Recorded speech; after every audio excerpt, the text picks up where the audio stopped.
Sixer சித்து அப்படின்னு அழைக்கப்பட்ட நவ்ஜோத் சிங் சித்து டெண்டுல்கர் பத்தி ஷேர் பண்ண ஒரு இன்சிடென்ட் தான் இந்த வீடியோல நம்ம பார்க்க போறோம். டெண்டுல்கரும் சித்துவும் வெஸ்ட் இண்டீஸ்க்கு எதிராக ஓபன் பண்றாங்க. ஆம்ப்ரோஸ் போல் பண்றாரு, சித்து ஃபேஸ் பண்றாரு. ஒரு பாலையும் அவரால் ஆடவே முடியல. எல்லா பாலும் கையில காலில் வாங்குறாரு. பிச்சு வேற ரொம்ப வெட்டா இருந்திருக்கு, அன்இவன் பவுன்ஸ். இதெல்லாம் சென்ஸ் பண்ண சித்து டெண்டுல்கர் கிட்ட போய் சொல்றாரு, பாரு ரொம்ப கவனமா விளையாடு, இவங்க எல்லாம் ரொம்ப டேஞ்சரஸான பவுலர்ஸ், பிச்சு வேற இப்படி இருக்கு, பார்த்து கவனமா விளையாடு அப்படின்னு சொல்றாரு.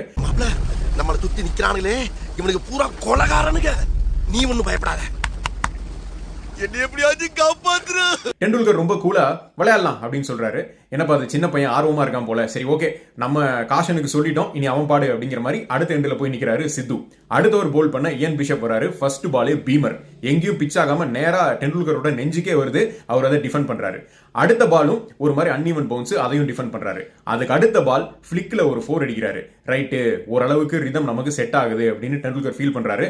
அதுக்கு அடுத்த பால் இயன் பிஷப் போட்ட பால டெண்டுல்கர் டவுன் த ட்ராக் வந்து சார்ஜ் பண்றாரு. அது ஆல்மோஸ்ட் 6 தான், ஒரு 1 bounce 4 மாதிரி போகுது. That's beautifully hit too. He's actually used his feet. Lovely footwork. You don't see that often against fast bowlers. அந்த ஓவர்ல மொத்தமா டெண்டுல்கர் 4 4 அடிக்கிறாரு. கிரவுண்ட்ல அத்தனை பேர் இருந்தாலும் கிரிக்கெட் அப்படிங்கிறது பவுலருக்கும் பேட்ஸ்மேனுக்குமான மைண்ட் கேம் தான். அதை சரியா புரிஞ்சுக்கிட்ட டெண்டுல்கர் கேமை அந்த பாயிண்ட்ல இருந்து டாமினேட் பண்ண ஆரம்பிச்சார் அப்படின்னு சித்து டெண்டுல்கரை பத்தி வியந்து ஷேர் பண்ணியிருக்காரு.